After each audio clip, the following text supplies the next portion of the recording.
안녕하세요. 논리적 추리를 하는 진아TV입니다. 예, 제가 며칠 전 방송에서 내 예상대로 김정은 연내 답방 가능할 수도 라는 방송을 했었는데요. 그때 제가 12월 20일에 아직도 김정은 답방, 서울 답방 가능할 수도 있다라는 방송을 하고, 그러고 나서 이제 12월 24일인가 5일인가 그때 시사저널에서 단독 보도를 하면서 청와대 관계자 말을 빌어서 김정은이 12월 30일부터 1박 2일간 다녀간다는 그런 내용이 나왔었는데요. 그래서 제가 그것에 대해서 보도를 했는데, 방송을 했는데, 오늘인가 보니까 어젠가 청와대에서는 김정은 답방한다는 거, 연말에 30일에 답방한다는 거 그거 아니라고 부인을 했습니다. 그랬는데 이 시사저널에서 또 재차 보도를 했죠. 김정은 30일에 온다. 헬리콥터 내지는 차량을 이용해서 온다. 뭐 그렇게 또 보도가 나왔습니다. 그러니까 저는 처음에 청와대에서 어젠가 아니라고 하길래 진짜 아닌가? 그랬는데 그럼에도 시사저널에서 또 약간 구체적으로 김정은 온다고 하니까 오히려 청와대가 이렇게 대놓고 부정을 하는 게 그게 더 수상하다는 생각이 듭니다. 저과대에서 거짓말 하도 많이 하니까 오히려 반대로 들으면은 맞을 경우가 더 많을 것 같기도 하고 이제는. 그래서 제가 오늘 문재인이 조국 보고 그 국회 운영이 나가라고 했죠. 31일에. 그 여야가 31일에 국회 운영이 연다고 합의를 봤습니다. 그 날짜를 보고 저는 수상했다 이겁니다. 31일이면 만일 김정은이 온다면 뭐 조국이 민정수석이라 뭐 의전을 할 필요는 없겠지만 그쪽끼리 바빠서 못 올 수도 있고 인력이 딸린다 막 이러면서 아니면은 근데 문재인이 김용균법 통과와 뭐 민생법안 그러는 거 보니까 김용균법을 엄청 신경 쓰는 것 같습니다. 그 김용균법을 위해서라면은 육참골단도 맞지 않겠다. 그러니까 오른팔 왼팔이라고 할 수 있는 조국 임종석을 나가라고 했죠. 그 김용균법이 뭐길래. 제가 그래서 여러분이 관심 안 가질 것 같지만 김용균법, 태안화력발전소, 서부발전 얘기를 계속 한 게 이 인간들이 문재인까지 나서가지고 너무 적극적이라는 거죠. 촛불 시위하면서 막 그 김용균 어머니가 국회까지 찾아가서 법 통과될 때까지 국회 회의장 밖에서 기다리고 뭐 다음에 뭐 제2 김용균 제3 김용균이 나오면 안 된다 뭐 이러면서 문재인도 바로 받아치고 이렇게 짜고 치는 쇼가 너무나 흔한 전형적인 좌파들의 시체팔의 수법이라는 겁니다. 그래서 제가 누누이 얘기를 하죠. 상대방의 심리를 잘 알기 위해서는 상대방이 원하는 게 무엇인가, 또 상대방이 두려워하는 것이 무엇인가만 알면 된다고. 그래서 우리는 김용균법이 별로 안 중요할 수도 있겠지만 문재인이 아주 중요하게 생각한다는 겁니다. 이 자기의 그 오른팔 왼팔인 임종석 조국까지 내줄 정도로 김용균법이 중요하다는 것입니다. 그래서 제가 추리를 해볼 때 이 김용균법으로 해서 얻을 게 여러 가지가 있긴 하지만 일단 이 권력 암투적인 상황에서 볼 때 지금 이 전대협, 임종석파들이 문재인을 둘러싸고 권력을 차지했단 말입니다. 원래는 정권 차지하고 나서 신 전대협 세력과 구 친노파 세력이 반반씩 들어왔는데 전병헌 정무수석 밀어내고 한병도 임종석 측근 앉히고 그러면서 저과대에 점점 더 전대협파를 하면서 장악을 했죠. 거의 7, 80% 이상 장악을 했고, 이 발전소 같은 경우에도 서부 발전이 친노 세력이 꽂혔다고 JTBC가 그런 거 보면 남동 발전이 전대협에 할당된 거라 남부 발전은 북한 석탄 환적하는 것을 잘 협조해줬고, 그래서 그 세컨더리 보이콧이 걸릴 정도로 VOA에서 들켜가지고 수사받아서 막 처벌해야 될 상황인데도 대통령 표창장까지 줬더랬습니다. 말을 잘 들었기 때문이죠. 저번 시간에 내가 쭉 얘기를 했는데 안 들으신 분들도 있으니까 재차 반복을 드렸는데, 그런데 그 심재철 의원이 서부발전, 동서발전도 의심이 간다 했었는데 그 이후에 VOA에서 더 서부발전, 동서발전 얘기가 나온 건 없으니까 아마도 북한 석탄 안 받아줬을 수 있다. 그래서 지금 괘씸죄로 지금 처리하는 거죠. 그 남동발전은 말을 잘 들어줬으니까 상을 더 줘야 되겠는데, 그래서 이 김용균이 그전에도 비정규직 정규직화해달라 피켓 들고 시위도 하고 그랬었는데, 그러니까 얘도 어떻게 보면 그 민노총 세력의 하수인일 수도 있는 거죠.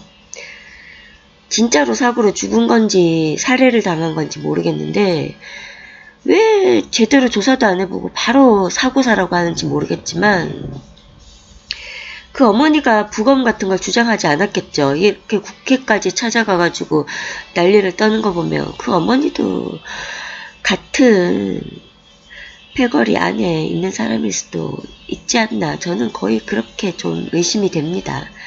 하여튼 간에 그래서 이 김용균법이 통과가 되면 여러 가지 이점이 있죠. 일단 거기 뭐 자유한국당에서도 전체적인 틀에서는 합의를 해준다고 하면서도 막판까지 진통이 있었던 게 원청의 그 책임을 어디까지 지울 것인가, 뭐 벌금이라든가 손해배상 이런 거, 그것 가지고 막판까지 진통을 겪었었는데 뭐 결국은 어제 합의가 됐다고 하는데, 그렇게 되면 이 발전소 문제뿐만이 아니라 대기업들이 거의 다 걸리는 거죠.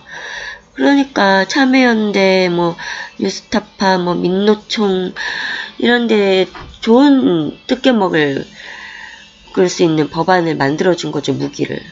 그런 이점이 있고, 또 이 하청을 주면서 왜 비정규직을 썼겠습니까? 2인 1조인데 1명 쓰고 예산이 모자라니까 그렇겠죠. 그 민노총이 보니까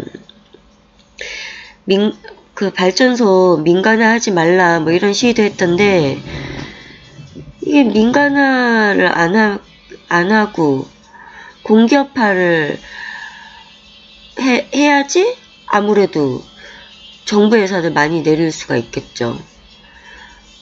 그렇게 되면 여기다 공무원도 많이 꽂을 수 있고, 정규직이 되면 민노총 노조원도 늘릴 수가 있고, 그리고 또 자기네 세력이 들어가면 북한 석탄도 실컷 사들여 줄 수 있고.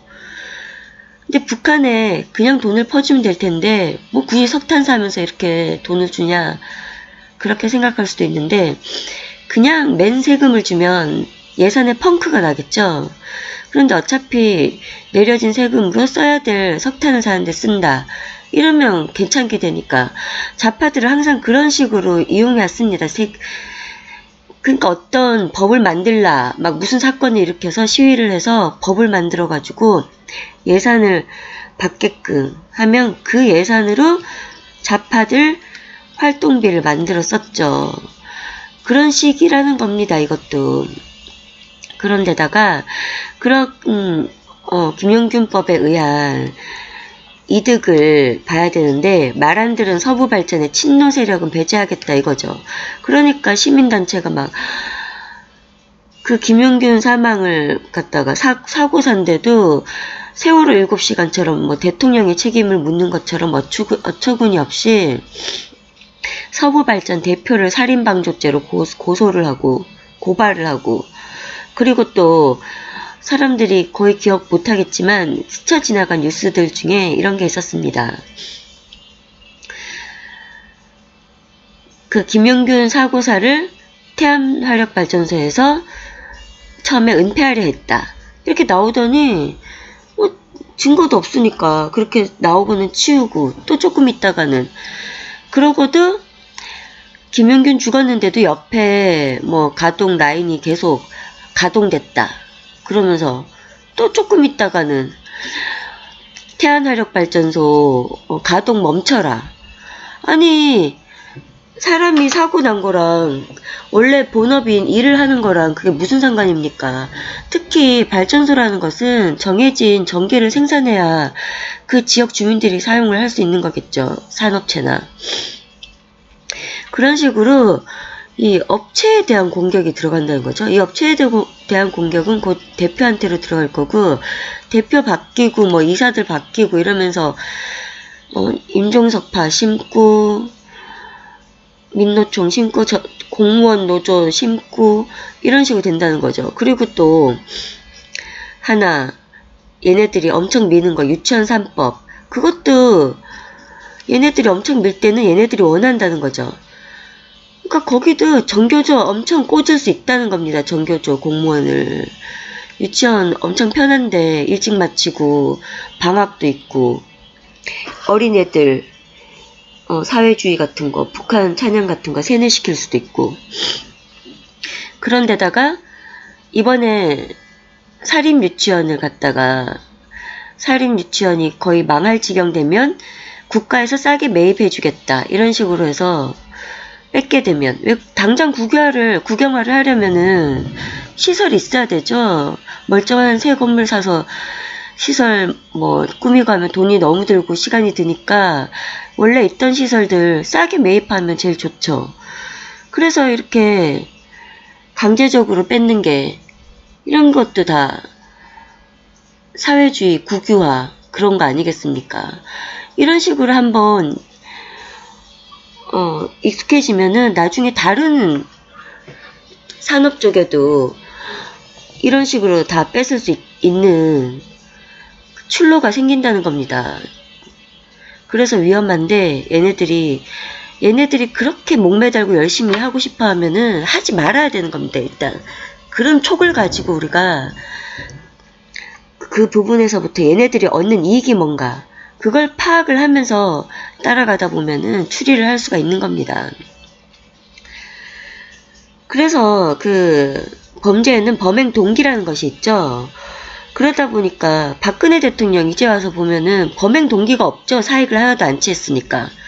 그래서 얘네들이 그걸 알았기 때문에 최순실하고 연관을 지으면서 제일 처음에 세월호 같은 경우에도 구판을 벌였다 하는 것도 세월호를 침몰시켜서 박근혜 대통령이 얻을 이익이 없기 때문에 뭔가 억지로 이익을 만들기 위해서 구판을 벌였다. 그래서 미신적인 그런 사람이다. 그런 이미지를 씌우려고 그랬죠. 그래서 최순실 게이트 처음 터졌을 때도 최순실이 신천지 무당이다 막 이런 소문을 퍼뜨려가지고 좀 있으니까 그거 온데간데 지금 사라지고 없어져서 아무도 기억 못하죠. 일단 최순실이 신천지 무당이라서 박근혜 대통령이 조종을 당했다. 그래서 무능하다. 이 프레임으로 쭉 밀고 나갔죠. 왜냐면 박근혜 대통령이 사익을 취한 게 없으니까. 범행 동기가 없어지는 거니까. 그래서 그랬는데 말이 안 되는 게, 신천지는 굳이 따지자면 기독교 쪽인데 불교 쪽이 무당하고 무슨 상관이라는 겁니까? 불교나 무속신앙 쪽이 무당하고. 그것부터가 말이 안 됐고, 그렇게 하면서 이제 그 다음에 박근혜 대통령이 최순실한테 조종당했다는 것을 현실적인 증거를 들이대기 위해서 태블릿 PC를 내세웠던 거죠. 그걸로 리모컨처럼 조종했다는 이미지화를 만들기 위해. 그 전에 JTBC에서 또 그런 이미지 학습을 시킨 게 그 밀회에서 최순실 같은 캐릭터가 있었죠. 강남에 돈 많이 버는 유명한 무당인데 무슨 호스트바를 만나고, 그리고 뭐 딸 이름이 정유라였나? 하여튼 같은 이름도 나왔었다고 합니다. 그래서 말도 안 되는 그런 것들이 현실성 속에서 있을 수도 있겠구나 하는 국민들에게 각인 효과를 심어줬다는 겁니다. 그렇게 해서 또 하나 태블릿 PC가 필요했던 이유는, 한때 뭐 김진태 의원이 그 간첩들의 그 북한 사이버 해커들을 잡기 위해서 이제 예전에는 전자문서를 증거로 인정을 안 해줬습니다. 법원에서. 근데 전자문서를 증거로 인정해줘야 된다는 법안을 김진태 의원이 발의를 해서 통과가 됐나? 하여튼 그랬는데, 그렇다고 해서 아무 전자문서나 다 증거로 채택이 되는 것이 아니라 조건이 있습니다. 그 사람 것이라는 증명을 해야 됩니다. 아주 까다롭죠?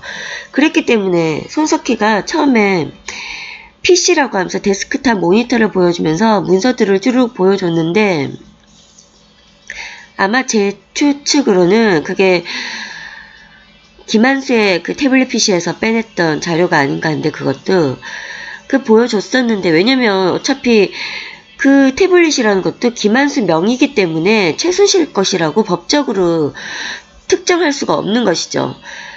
게다가 그 안에 내용을 그대로 포렌식을 하다 보면 최순실 것이 아니라는 것이 드러나기 때문에, 그래서 빼서 자기네들 데스크탑에 JTBC 무슨 보도 폴더 있고 막 이런 것들 있는 데다가 모니터에다가 해서, 그게 변희재 대표한테 걸려가지고는 지들이 떳떳하면 그걸 계속 놔둬야 되는데 나중에 모자이크 처리를 했습니다. 지들 JTBC 폴더 이런 거 있는 거. 그랬는데 왜 태블릿을 최순실 것으로 아예 씌워버렸냐. 왜냐면 태블릿이 최순실 것이어야지만 법적으로 증거로 인정을 받을 수 있기 때문이었죠. 그랬는데 나중에 그것도 변희재 대표에 의해서 부실화가 많이 얘기가 나오니까 탄핵 의결이 가결되고 나서 그 다음날 태블릿은 필요 없었을지도 모릅니다. 그러면서 이제 태블릿을 퇴장시켜버렸죠, 그냥. 하여튼 그거는 격가지 얘기고, 하여튼 그렇게 해서 이제 그 서부발전에도 김용균법에 의해서 예산이 많이 내려지고, 그리고 자기네 애들을 심어서 그 예산을 이용하게 하고, 서부발전도 북한 석탄을 많이 사들이고 이렇게 해야 된다는 겁니다. 그래서 이제 이 김용균법이 중요하고, 민노총에도 민노총 그 노조원이 요번 해까지 올해 핵선가 12만인가 뭐 엄청 늘었다고 합니다. 자기네들 그 노조원 숫자도 점점 늘리고 싶고, 하여튼 여러 가지 의미가 있는데, 조국 임종석까지 내주면서까지 김용균법을 이렇게 문재인이 강력하게 원하는 것은, 결과적으로 문재인도 이 임종석파가 구친노파를 다 때려잡고 안희박김 이제 유까지 뭐 이해찬이 극적으로 당대표가 되면서 그전에는 임종석파에 힘도 못 쓰던 추미애가 물러나면서 다시 당이 힘을 받으니까 대격돌이 일어날 것 같고 너무 갈등이 크기도 하고 자기도 두렵겠죠. 양쪽에서 막 후궁 둘이가 싸우고 피 튀기게 막 그러니까, 그래서 자기도 조금 어느 한쪽 편만 들기가 애매해진 상황이 아닌가.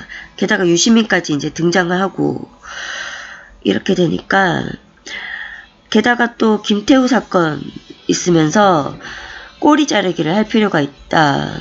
쫓아오는 사냥개에게 육참골단으로 그 고깃덩이를, 조국 임종석이라는 고깃덩이를 던져주고 그 사이에 물어뜯는 사이에 자기는 도망갈까. 이런 계산도 좀 깔려있지 않나. 어쩌면 뭐 그렇다고 해서 뭐 조국이나 임종석을 내치지는 못할 것 같기는 한데, 제가 이 임종석파와 이해찬, 유시민파를 자꾸 왜 그 둘의 싸움에 대해서 얘기를 하냐면은 여러분이 생각하실 때는 어차피 둘 다 종북 좌파 아니냐, 누가 더 낫고 자시고 할 것도 없지 않느냐 이렇게 생각하실 수도 있는데, 우리 우파에 빗대서 얘기한다면 친박 비박 간의 싸움이죠. 우리가 결과적으로 졌던 것은 만약에 친박 비박 그리고 그쪽에 뭐 세력들에서 뭐 1대1 구도였다면, 그러니까 2대2 뭐 이런 구도였다면 우리가 안 졌을 수도 있습니다. 왜냐면 탄핵 가결을 안 시켜주니까. 근데 비박이 그 좌파와 한몸이 돼서 탄핵 연대가 되면서 1대3 이렇게 해서 기울어진 운동장이 됐죠, 말 그대로. 그래서 졌던 겁니다. 그래서 저쪽에서도 그런 싸움이 일어나면 우리가 환영을 해주고, 그리고 또 어떤 역할을 우리가 할 수가 있냐. 우리 우파 유튜버 댓글창에 보면은 맨날 느닷없이 뜬금없이 누군가가 홍준표 욕을 합니다. 그리고 또 누군가가 조원진 욕을 합니다. 이런 식으로 해서 홍준표파와 조원진파, 가장 지지층이 거센파죠. 이 둘의 싸움을 붙입니다. 그러면은 이 우파 유튜버의 말을 집중을 안 하게 되고 막 싸우고 분열을 합니다. 그러다가 결정적으로 애국당과 한국당이 싸우게 됩니다. 그래서 사이가 점점 벌어져서 좌파와 싸워야 될 에너지를 낭비하게 되죠. 우리도 그런 역할을 할 수 있다는 겁니다. 뭐 우리가 뭐 좌파 유튜버에 들어갈 일은 없겠지만, 뭐 누군가 들어가서 그런 이간질 역할을 해주신다면 고맙고, 그냥 네이버 댓글에서만 해도 만약에 예를 들어서 임종석 욕을 하면서 유시민이 최고다 하든가, 유시민 욕을 하면서 이해찬 욕을 하면서 임종석 조국이 최고다 이러든가, 그럴 수 있다는 겁니다. 그래서 둘의 싸움을 격화시켜서 우파에 신경을 못 쓰게 하고 북한을 돕는데 신경을 못 쓰게 할 수 있다는 거죠. 그리고 이 둘 싸움이 둘 다 종북 좌파 맞습니다. 맞는데 어떤 차이가 있냐면 신구의 싸움이죠. 우리 친박 비박이 뭡니까? 사실 비박이라는 것이 친이였죠. 그러니까 이명박 때는 주류 세력이었고, 이제 박근혜 대통령 때는 비주류 세력이 됐죠. 그러니까 박근혜 대통령 때 공천 파동을 일으킨 게 자기네들을 공천에서 배제하는 것 같으니까 공천 파동을 김무성, 유승민 패거리가 일으킨 건데, 사실 그 이전에 공천 학살은 친이 비박 지들이 먼저 했었습니다. 그러니까 지들이 했으니까 이번에는 박근혜 대통령 그 친박 턴인 거죠. 양보를 해줘야 되는데 이 욕심 많은 것들이 욕심을 부리다가 좌파들 어부지를 시켜준 셈인 겁니다. 그렇기 때문에 이 좌파에서도 마찬가지라는 겁니다. 이 전대업 세력이 무식하고 꼴통 같은 애들이 아래급에서 활동 요원으로나 일을 하고 있다가 이제 문재인 때 들어서 신주류 세력이 됐다는 겁니다. 처음에 들어갈 땐 반반씩 들어가자 해서 들어갔는데 어쨌거나 임종석과 조국이 그 실무진 주요 실세를 차지하면서 다 밀어내버렸죠. 그러면서 이제 거세게 밀어내니까 이해창이 들고 일어난 거죠. 그렇게 해서 얘네들도 이제 신구 싸움이 일어나고 있는 겁니다. 비주류파가 친노고 신주류파가 임종석파인 거죠. 그래서 이제 시작 초반만 해도 얘기를 너무 길게 해버렸네. 그 임종석 조국은 안 가겠다고 했는데 문재인이 가라고 했죠.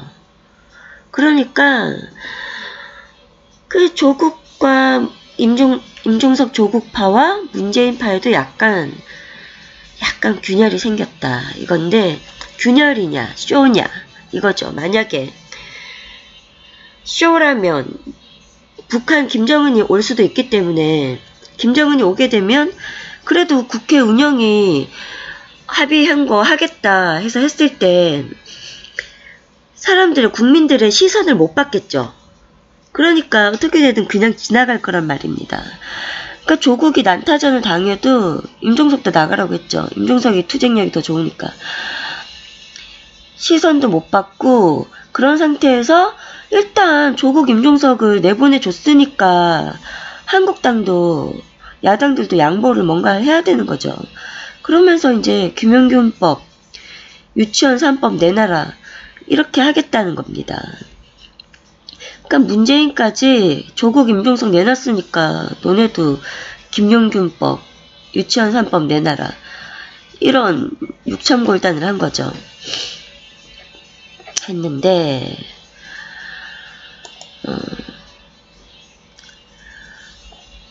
임종석 조국 출석 지시, 문 대통령 야 요구 사실상 수용.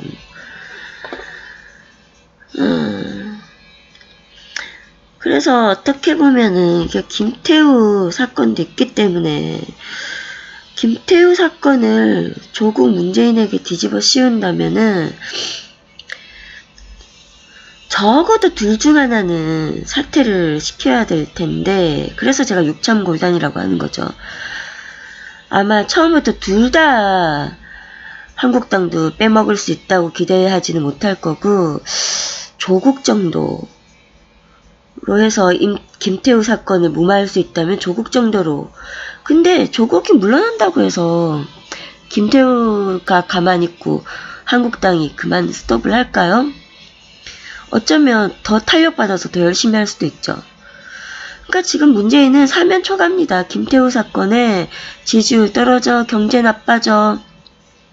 제가 다른 편에 내년에 비춰질 경제 얘기도 좀 할 건데, 경제 나빠져. 김정은도 지금 사면 초과라 제가 볼 때는 트럼프 손아귀 한 80% 정도 넘어갔다고 보입니다. 그래서 김정은이 온다면 거의 트럼프한테 거의 넘어간 거라고 봐야 됩니다. 그 다음부터 이제 트럼프 페이스대로 끌려갈 수밖에 없는 상황인데, 문재인 입장에서는 김정은이 뭐 참수되거나 북폭되는 것도 안 되기는 하지만, 그래도 북폭되면은 그쪽에 뭐 증거자료 같은 것도 거의 없어질 수도 있고, 자기가 간첩질한 거, 종북에 대한 거, 김정은이 죽어도 그렇고, 그 외에 간부들이 뭐 문재인이나 종북들이 도와줬다 해도 부정하면 그만이고 뭐 그럴 수가 있는데, 차라리 미국이 우리 민족인 북한을 이렇게 인명살상을 했다 이렇게 반미로 더 들고 나갈 수도 있고, 뭐 어쨌거나 문재인의 정권 자체가 어떻게 되는 건 아니니까요. 북폭을 했다고 해서. 우리 기대로는 뭐 CIA가 다 증거 찾아서 밝혀져서 종북이란 거 알려줬으면 싶은데, 미국으로서는 만약에 그렇게 했다가는 그 증거 사실 조작 아니냐 이러면서 막 역풍 맞을 수도 있기 때문에 자기네들 얻는 거 없이 무리하게 폭로할 이유가 없습니다. 그 종북에 대한 증거를 획득했다고 해도 차라리 그걸로 목줄을 해서 문재인한테 더 종북들한테 이것저것 내놔라고 조종하기가 더 좋겠죠. 그래서 북폭하고 참사한다고 해서 당장 우리나라 종북을 해치울 수 있는 게 아닙니다. 일단 숙주가 사라졌긴 했지만, 그래서 뭐 적화통일은 안 할 수 있겠지만 지네들 하던 습성대로 좌파 짓은 계속 할 겁니다. 사회주의화는. 지금도 이미 우리나라에서만 해도 사회주의화를 하려고 부단히 애쓰고 있잖아요. 적화통일 하기 전에도. 얘네들 종북 좌파들 하는 짓을 보면은 북한에 살지도 않았는데 아주 북한 그 북계 정권들 노동당들 하는 짓 같이 합니다. 무슨 연자제라든가, 그리고 박근혜 대통령 모함한 무슨 무당이라든가 굿판, 그런 것도 프레임들도 보면은 뭐 국정농단도 김평우 변호사가 그랬죠. 그 말의 어원이 사실은 조선시대 때 다른 이 정치파를 임금에게 모함하기 위해서 저쪽 뭐 노론이 뭐 국정을 농단하여 싸웁니다. 뭐 이런 조선시대 용어를 합니다. 법률 용어도 아니고. 그러니까 그리고 또 최순실을 모함했던 그 신자용인가? 협박했던 그 사람도 보면은 삼족을 멸하겠다 뭐 그런 식의 협박을 했죠. 그 북한에서 아주 전형적으로 쓰는 그런 말들인데 북한이 그런 것은 북한 이름 자체가 조선이기 때문인 거죠. 그러니까 걔네는 조선시대도 보면은 중국의 유교가 들어와서 아주 그 동양적인 공산주의입니다. 조선도 보면은 삼강오륜이라든가 그런 것들이 다 그 충효라는 것도 김일성이 그대로 갖다 썼죠. 김일성 보고 어버이 수령님이라고 하죠. 그러니까 왕이면서도 부모라는 겁니다. 충효. 그렇게 어디서 왔습니까? 중국 유교에서 온 거죠. 그 중국 유교에도 보면은 유교 자체가 공산주의적 성격이 많습니다. 그 제가 중국 역사 소설 같은 거, 역사 소설 같은 거 읽다 보니까 되게 공산주의적 이런 걸 하면서 좌파 사회주의 같은 그런 정책을 펴면서 어떤 독재자가 그런 거를 아주 진보적이라고 해설을 해놨더라고요. 진보가 좌파고 좌파가 공산주의고 그 중국의 유교고 다 일맥상통하죠. 그러니까 걔네들 DNA에는 민간 사찰이 없는 게 아니고 공산주의, 조선 유교, 중국 유교 이런 게 다 흐르고 있다는 겁니다. 저도 감기가 심하게 걸려서 목이 쉬고 콧물이 자꾸 훌쩍거리네요. 그래서 이 김태우 건 같은 경우에도 참 조국을 육천골단한다고 될 일일 것인가. 진짜 근데 오갈 데가 없습니다. 문제는. 그래서 저는 김태우가 이렇게 하는 것도 뒤에 배우가 있지 않나. 혼자 6급 공무원 혼자 이렇게 하는 게 아닌 것 같습니다. 이게. 그래서 뒤에 배우가 솔직히 촉으로는 미국 CIA나 뭐 그런 게 있지 않나. 아니면 혹은 문재인에게 열받은 북한이 있지 않나. 그런 생각도 해봤었는데 요즘은 근데 좀 미국이나 뭐 이런 데가 남의 정치에 뒤에서 뭐 시위를 뭐 동원한다거나 뭐 이런 짓을 잘 안 합니다. 그냥 외교적으로 하지. 그렇게까지 해서 우리 정권을 뭐 타도할 만한 필요성이 없습니다. 범행 동기가. 그냥 문재인 같은 어리버리한 놈이 약점 잡힌 거 많은 어리버리한 놈이 있는 게 훨씬 이용하기가 좋죠. 우리 같은 나라는 규모가 작기 때문에 굳이 그렇게 안 해도 그냥 외교로 충분히 하죠. 그래서 생각해 본 게 이해찬 유시민파다. 왜냐면 박원순은 아직 당하기 전이니까 이재명 안희정을 날린 게 그리고 안희정을 날린 게 JTBC의 미투 사건부터 해서 김부성 같은 이런 좌파들, 좌파 여자들을 이용해서 그 친노 세력의 좌장들을 구친노 계열의 유력자들을 다 날린 거죠. 아까도 보니까 이규현의 스포트라이트인가? JTBC 거. 지들이 막 미투 엄청 잘했다고 막 선전을 하던데 내 방송을 봤나? 그 서지현 검사부터 시작해서 결정적으로 서지현 검사부터 해서 문재인의 문학의 오른팔들이라고 할 수 있는 고은, 이윤택 이런 사람들도 어차피 그 좌파 여자들 이용해서 날린 거잖아요. 그 여자들이 그 몇십 년간, 30년간이라고 했나? 18년간이라고 했나? 하여튼 뭐 그 세월 동안 당하고 살았는데 어느 날 갑자기 노무현 때도 할 수 있었고 김대중 때도 할 수 있었던 걸 어느 날 갑자기 이제 와서 하냐 이겁니다. 미투를. 다 배우 세력이 있으니까 배우 세력이 뭘 꼭 주겠다는 건 아니더라도 걔네들은 이렇게 한번 희생해주면 나중에 엄청 부와 명예와 권력을 주잖아요. 어떻게 보면 로또인 겁니다. 로또. 그렇게 해서 좌파 여자들을 이용해서 좌파 남자들을 잡았다. 그 피날레가 안희정이었고 안희정 잡았지만 무죄로 해서 구속돼가는 그림은 안 그렸다. 뭐 진보 좌파라고 하는 것에 도덕성에 흠이 갈 수 있으니까. 얘네들은 특징이 자살을 시키든 의문사를 하든 죽이면 죽였지 수갑차고 구속되는 꼴은 죽어도 안 보여주겠다. 그러니까 통계상 보수 대 진보 이래서 수감률이 자기네들이 현저히 낮다는 통계를 만들고 싶은 것 같습니다. 죽으면 죽었지, 죽이면 죽였지 수감되는 모습은 안 보여주겠다. 그래서 노무현, 노회찬도 뭐 같은 그런 게 아닐까. 하여튼간에 그래서 김태우의 배우에 권력 나눠줄 수 있을 만한 세력이 있을 수도 있다. 그게 그 정도 되려면 노무현 재단을 끼고 있는 이해찬, 유시민 정도 돼야죠.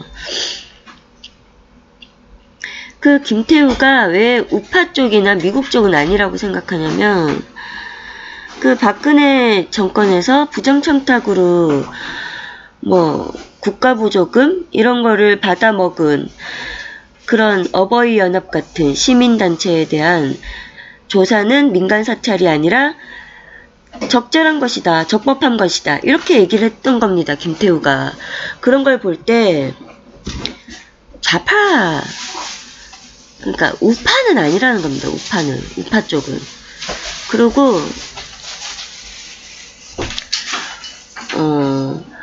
자기 말로도 논리가 안 되는 게 18년 6개월을 일해서 이제 1년 8개월만 있으면 연금을 타는데 뭐 이런 민간사찰 같은 거 이상한 거 시켜도 참자 해서 참다가 자기네들 인사들을 건드리니까 토사구팽 당했다, 비리로 모함 당했다 뭐 이러는데 그렇게 그 연금을 타고 곱게 있고 싶었으면은 그 측근 우윤궁 같은 거물을 건드릴 리가 없죠. 그런 거 건드린 것부터가 어쩌면 진짜 원래 그게 특감반이 하는 일이죠. 딱히 청와대에서 지시하지 않더라도 대통령과 그 정부 인사들, 측근들, 비위 같은 거 캐는 게, 알아서 캐는 게 특감반이 원래 하는 본연의 업무죠. 근데 왜 그렇게 센 사람들을 했을까? 수집을 했던 거죠. 수집을 해서 이제 문재인 지지율도 떨어지고 상황 안 좋아지니까 다음 정권 노려볼 만도 하죠. 자기도 이제 특감반 정년 끝나고 나면 권력 잡아야 되니까, 잡는 게 좋으니까. 그래서 뭐 김태우를 뭐 막 천사같이 볼 필요는 없다는 겁니다. 뭐 열심히 싸우면 우리는 항상 그렇죠. 열심히 싸워라, 응원한다, 안 말린다. 그런데 그래서 이제 김태우 건 그 예전에 2018년 10월 17일 10월달에 썼던 칼럼이 있더라고요. 있는데 이해찬이 이제 당대표로 등장하면서 확실히 당청 간에 긴장이 팽팽해졌다. 그리고 이 칼럼에서도 그러던데 청와대에서 번번이 이 대표가 청와대와 번번이 충돌할 게 뻔하고 그러니까 임종석파와 이 이해찬파가 다르다는 거죠. 그러니까 신구 싸움이 있다는 겁니다. 그랬는데 의외로 그렇게 티나게 싸우진 않고 이해찬이 20년 집권론 이런 거 보면 자기가 킹메이킹 하겠다 그랬는데 문재인을 킹메이킹을 뭐 시켜준 게 자타공인 이해찬이라고 합니다. 여기 글에서도 그랬는데 노무현 죽었을 때 문재인한테 노무현 사진을 들려보내줌으로써 대선 후보를 암시했죠. 그랬는데 이해찬이 당대표 되면서 유시민을 노무현 재단 이사장 시켜주면서 그전에는 문재인을 노무현 재단 이사장 시켜줬었죠. 근데 이제 유시민을 노무현 재단 이사장을 시켜주면서 그 재단 이사장이 되면서 제일 먼저 봉화마을 찾아가서 묘역을 참배했는데 유시민을 데리고 가서 꽃 들고 가게 해줬죠. 그러니까 내가 만들 다음 킹이라는 것을 암시를 하고 있는 거죠. 그러니까 문재인은 긴장해야 되죠. 그래서 문재인도 그랬습니다. 이해찬이 당대표 되고 나서 진심으로 축하한다. 장시간 경선을 치르느라 힘드셨을 텐데 완주하고 승리에 기쁘다. 이 대표와 인연이 많아 당청 관계가 궁합이 잘 맞을 것 같다. 2012년 대선 패배의 가장 큰 원인이 당시 이 대표가 중간에 그만두게 돼서 그런 것이다. 이젠 완주에 제대로 해볼 수 있겠다. 이 사람은 칼럼에서는 이제 쿨하게 털었다 이렇게 보는데 저는 뒤끝 있다고 보이는데요. 딱 패배의 가장 큰 원인이 중간에 그만두게 된 것이다고 이해찬을 탓한 거죠. 뒤끝 장렬이죠. 그러니까 이해찬에 대해서 뒤끝이 있으니 임종석 조국에게 더 힘을 실어 치러주는 건 당연한 것이었습니다. 그랬는데 그러니까 이해찬이 이번에는 그래서 이해찬은 킹 메이킹을 했다고 생각하는 겁니다. 문재인에 대해서. 그러니까 팟캐스트 같은 데 가서 문 실장 그러면서 얕잡아 본 거죠. 내가 키운 아이. 그러니까 어떤 실력 있는 매니저가 아이돌을 하나 키웠는데 이게 신인이었다가 아이돌 스타 되더니 건방지게 구니까 우스운 거죠. 그랬더니 그 지지자들이 팬들이 막 이렇게 문 실장이라고 그러고 약간 깔본식 그러니까 핍박을 하니까 열받았겠죠. 그래서 내가 너보다 더 잘난 애로 내가 다른 애를 키워서 네 탑 자리 빼앗겠다. 이 흔히 나오는 그 연예 기획사를 둘러싼 영화 같은 데서 나올 수 있을 그런 스토리잖아요. 2011년 문 대통령이 이듬해 대선에 나가지 않으려 할 때 부산에 가서 막걸리 20병을 같이 마셨다. 나도 나가고 싶은데 대중성이 없으니 당신이 나가 정권을 찾아야 한다고 설득했다. 그렇게 해놓고 나 몰라라 하는 건 비겁하다. 이 대표가 전당대회 기간 중 주변에 자신이 출마한 이유를 설명하며 공개한 에피소드다.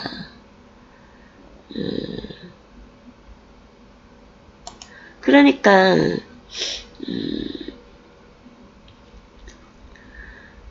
그 문 대통령 덕담 중 주목을 끈 것은 그러니까 누가 나갔는데 누가 그랬다는 거지?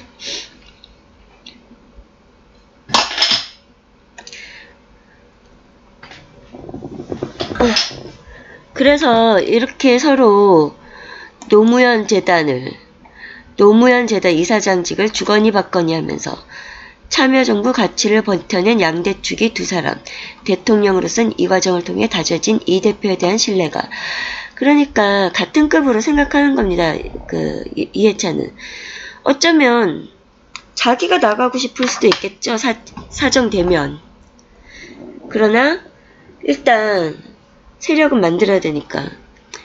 유시민. 이때도 자기 말에 의하면 대중성이 없으니 자기가 해골 바가지 갖고 좀 인기가 없다는 걸 아는 거죠. 그래서 유시민 같은 경우에는 옛날에 노무현 때도 인터넷으로 뭐 여론 젊은이들 장악했었고 지금 책 같은 걸로도 썰전 같은 걸로도 대중성을 많이 길렀으니까 유시민을 키워주는 것 같습니다. 또 자기 보좌관으로서 유시민이 정치 데뷔를 했으니까 완전히 자기 아이죠. 진짜 거의 세뇌된 아이죠. 여기 보니까 뭐 들을 만한 게 많이 있던데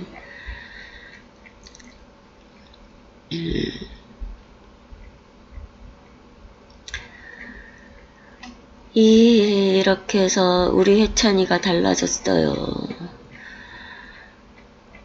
그러니까 이 사람도 이승만 박정희 대통령 묘까지 참배하고 이런 게 거의 무슨 대선 행보하는 것처럼 그러니까 대선 행보할 때는 보통 한쪽에 각을 안 세우죠. 좌파건 우파건 모든 국민한테 좋은 식으로 하죠. 하고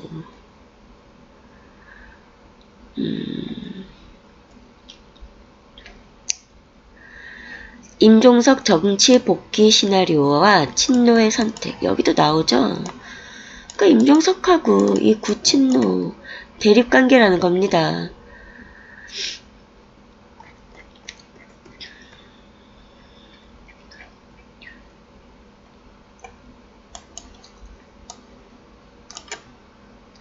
추미애 대표 때는 청와대가 아예 당을 다소 얕잡아보고 무시하는 기류가 팽배했던 게 사실이다. 그랬기 때문에 임종석 조국이 저과대를 전병헌도 밀어내고 한병도를 넣고 뭐 이런 식으로 장악할 수 있었죠. 추미애가 약했기 때문에. 근데 이제 이해찬이 들어와서 반격에 들어왔다는 겁니다. 그러나 이 대표는 한병도 정무수석 등을 통해 청와대 동향은 물론 주요 정책 사안에 대한 기류까지 정확히 읽고 있다. 부동산 정책과 관련해 이 대표가 정부보다 앞서 방향을 제시하고 자신의 뜻대로 정책을 이끌어갈 수 있었던 이유다.